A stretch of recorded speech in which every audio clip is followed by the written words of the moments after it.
Welcome to Blurred TV. Today we explain the main types of tea, where they originate, and popular varieties of each. So let's start. Tea is an aromatic beverage commonly prepared by pouring hot or boiling water over cured or fresh leaves of Camellia sinensis, an evergreen shrub native to China and East Asia.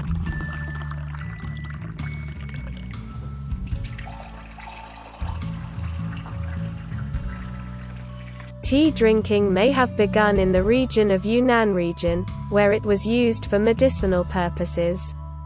It is also believed that in Sichuan, people began to boil tea leaves for consumption into a concentrated liquid without the addition of other leaves or herbs, thereby using tea as a bitter yet stimulating drink, rather than as a medicinal concoction. Chinese legends attribute the invention of tea to the mythical Shennong, in central and northern China, in 2737 BC. Although evidence suggests that tea drinking may have been introduced from the southwest of China, Sichuan, Yunnan area. The earliest written records of tea come from China. The word appears in the Shijing and other ancient texts to signify a kind of bitter vegetable, and it is possible that it referred to many different plants such as sow thistle, chicory, or smartweed, as well as tea. In the Chronicles of Wyang, it was recorded that the Ba people in Sichuan presented tea to the Zhou king. The Qin later conquered the state of Ba and its neighbor Shu. And according to the 17th century scholar Gu Yanwu, who wrote in Ri Ji Lu, it was after the Qin had taken Shu that they learned how to drink tea. Another possible early reference to tea is found in a letter written by the Qin dynasty general Lu Kun, who requested that some real tea to be sent to him. The earliest known physical evidence of tea was discovered in 2016 in the mausoleum of Emperor Jing of Han in Xi'an, indicating that tea from the genus Camellia was drunk by Han dynasty emperors as early as the 2nd century BC. The Han dynasty work, The Contract for a Youth, written by Wang Bao in 59 BC, contains the first known reference to boiling tea. Among the tasks listed to be undertaken by the youth, the contract states that, "He shall boil tea and fill the utensils," and, "He shall buy tea at Wuyang." The first record of tea cultivation is also dated to this period, during which tea was cultivated on Meng Mountain near Chengdu. Another early credible record of tea drinking dates to the 3rd century AD, in a medical text by Hua Tuo, who stated, "To drink bitter tea constantly makes one think better." However, before the mid-8th century Tang dynasty, tea drinking was primarily a southern Chinese practice. Tea was disdained by the northern dynasty's aristocrats, who describe it as a slave's drink, inferior to yogurt. It became widely popular during the Tang dynasty, when it was spread to Korea, Japan, and Vietnam. The Classic of Tea, a treatise on tea and its preparations, was written by Lu Yu in 762. Through the centuries, a variety of techniques for processing tea, and a number of different forms of tea, were developed. During the Tang dynasty, tea was steamed, then pounded and shaped into cake form, while in the Song dynasty, loose leaf tea was developed and became popular. During the Yuan and Ming dynasties, unoxidized tea leaves were first pan-fried, then rolled and dried, a process that stops the oxidation process that turns the leaves dark, thereby allowing tea to remain green. In the 15th century, oolong tea, in which the leaves were allowed to partially oxidize before pan-frying, was developed. Western tastes, however, favored the fully oxidized black tea, and the leaves were allowed to oxidize further. Yellow tea was an accidental discovery in the production of green tea during the Ming dynasty, when apparently careless practices allowed the leaves to turn yellow, which yielded a different flavor. The tea plant originated in the region encompassing today's southwest China, Tibet, North Myanmar and northeast India, where it was used as a medicinal drink by various ethnic groups. In this video, Blurred TV is presenting different types of tea. Watch the video till the end to get complete information about different types of tea. White tea. White tea may refer to one of several styles of tea which generally feature young or minimally processed leaves of the Camellia sinensis plant. Currently there is no generally accepted definition of white tea and very little international agreement. Some sources use the term to refer to tea that is merely dried with no additional processing. Some to tea made from the buds and immature tea leaves picked shortly before the buds have fully opened and allowed to wither and dry in natural sun. While others include tea buds and very young leaves which have been steamed or fired before drying. Most definitions agree, however, that white tea is not rolled or oxidized, citation needed, resulting in a flavor characterized as lighter than most green or traditional black teas. In spite of its name, sweet, brewed white tea is pale yellow. Its name derives from the fine silvery white hairs on the unopened buds of the tea plant, which give the plant a whitish appearance. The unopened buds are used for some types of white tea. It is harvested primarily in China, mostly in the Fujian province, but more recently produced in eastern Nepal, Taiwan, Thailand. Green tea. Green tea is a type of tea that is made from Camellia sinensis leaves and buds that have not undergone the same withering and oxidation process used to make oolong teas and black teas, but its production and manufacture has spread to other countries in East Asia. Several varieties of green tea exist, which differ substantially based on the variety of C. sinensis used. Growing conditions, horticultural methods, production processing, and time of harvest. Although there has been considerable research on the possible health effects of consuming green tea regularly, there is little evidence that drinking green tea has any effects on health. Generally, lower quality green teas are steeped hotter and longer while higher quality teas are steeped cooler and shorter. But usually multiple times, 2 to 3 typically. Higher quality teas like Gyokuro use more tea leaves and are steeped multiple times for short durations. Steeping too hot or too long results in the release of excessive amounts of tannins, leading to a bitter, astringent brew, regardless of initial quality. The brew's taste is also affected by the steeping technique. Two important techniques are to warm the steeping container beforehand to prevent the tea from immediately cooling down, and to leave the tea leaves in the pot and gradually add more hot water during consumption.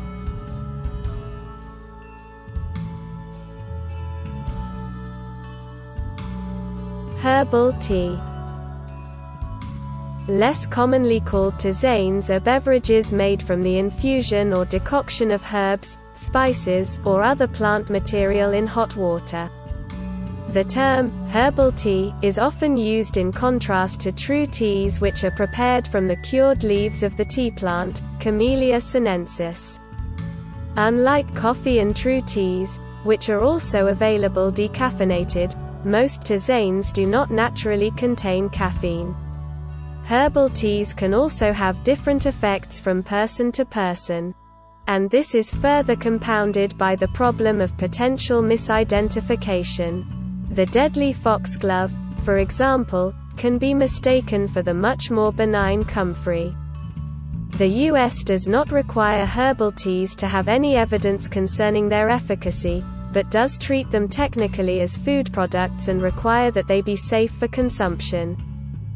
Fruit or fruit-flavored tea is usually acidic and thus may contribute to erosion of tooth enamel.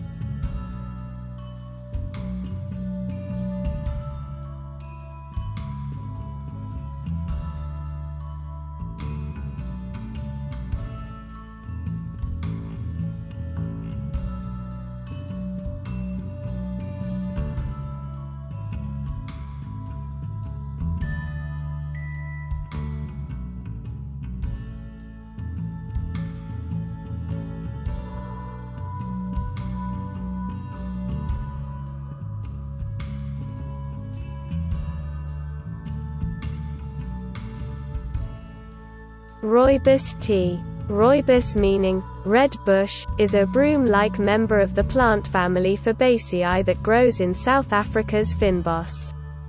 The leaves are used to make a herbal tea that is called by the names Rooibos, especially in southern Africa, bush tea, red tea, or red bush tea. The tea has been popular in southern Africa for generations, and since the 2000s has gained popularity internationally. The tea has a taste and color somewhat similar to hibiscus tea, with more or less of an earthy flavor like yerba mate. Rooibos was formerly classified as Cerealia but is now thought to be part of Aspalathus following Dahlgren. The specific name of linearis was given by Berman for the plant's linear growing structure and needle-like leaves.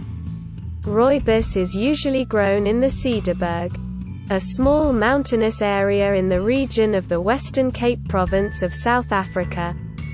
Generally, the leaves undergo an oxidation. This process produces the distinctive reddish-brown color of rooibos and enhances the flavor. Unoxidized, green, rooibos is also produced. But the more demanding production process for green rooibos makes it more expensive than traditional rooibos. It carries a malty and slightly grassy flavor somewhat different from its red counterpart. Mate tea. Mate tea is traditionally prepared by boiling yerba mate in water, then strained and served in cups. It is a bitter-tasting beverage, similar to mate but milder, with the same stimulating and nutritional properties. It is also sold in tea bags, so it can be prepared like tea. The Jesuits in the current territories of the south of Brazil and Paraguay, and the Argentine provinces of Misiones and Corrientes, in the first decades of the 17th century improved the cultivation technique of the yerba mate and exported it. To compete with the tea that England sold, put a chopped yerba mate on sale to make tea that became popular in Europe, known as the tea of the Jesuits. That tea of the Jesuits from the 17th century today has become the mate coquido, a very popular infusion that, because of the low price of yerba mate compared to the price of tea or coffee, has become since the early 20th century the common beverage in schools, hospitals and prisons. The preparation of mate coquido in tea bags is almost the same as regular yerba mate, with the difference that in grinding the dust and sticks are removed, sorting and processing only the leaves. Mate coquido is also produced in soluble form blooming tea. Blooming tea. Flowering tea or blooming tea consists of a bundle of dried tea leaves wrapped around one or more dried flowers. These are made by binding tea leaves and flowers together into a bulb, then setting them to dry. When steeped, the bundle expands and unfurls in a process that emulates a blooming flower, and the flowers inside emerge as the centerpiece. Typically they are sourced from the Yunnan province of China. Flowers commonly used in flowering teas include globe amaranth, chrysanthemum, jasmine, lily, hibiscus, and osmanthus. Flowering tea in its current form was developed in China in the 1980s, and first became popular in Western countries in the early 2000s. Some sources state that the general concept of bundled tea leaves is several centuries old. Blossoming flower in water flowering tea is generally served in containers made of glass or similar transparent materials so that the flowering effect can be seen. The bundles can usually be reused 2 or 3 times without the tea becoming bitter.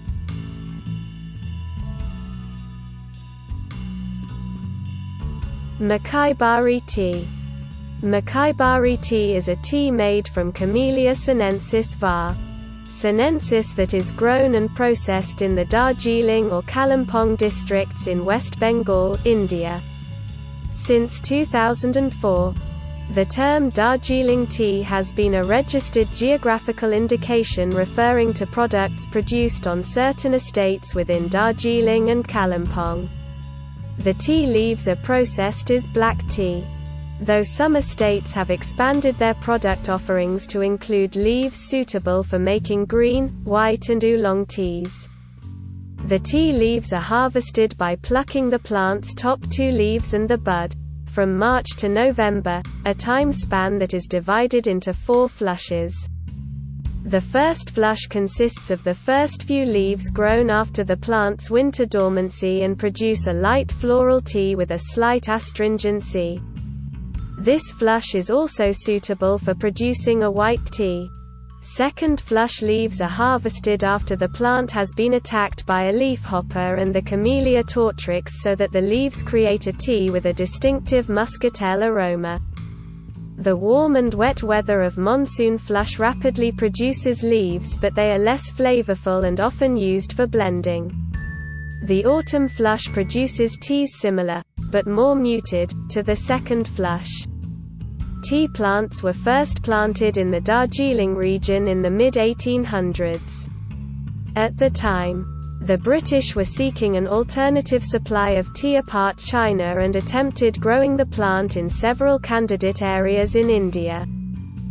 The British established numerous tea plantations, with the majority of workers being Gorkhas and Lepchas from Nepal and Sikkim.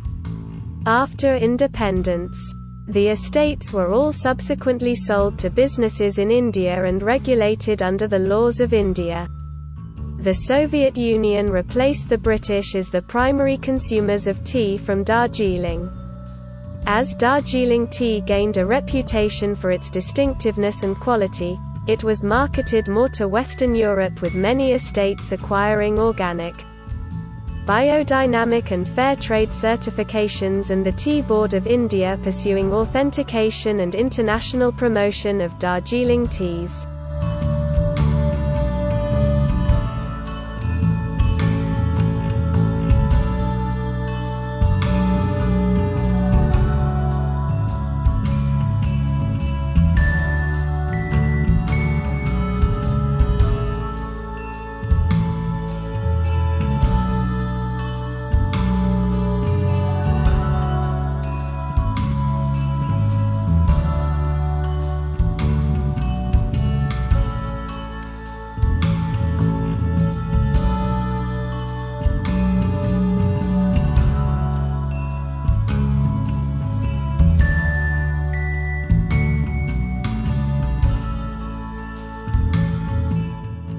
If you like our video, so please press the like button and comment below. Don't forget to subscribe to our channel and press the bell icon to get the latest update of our videos.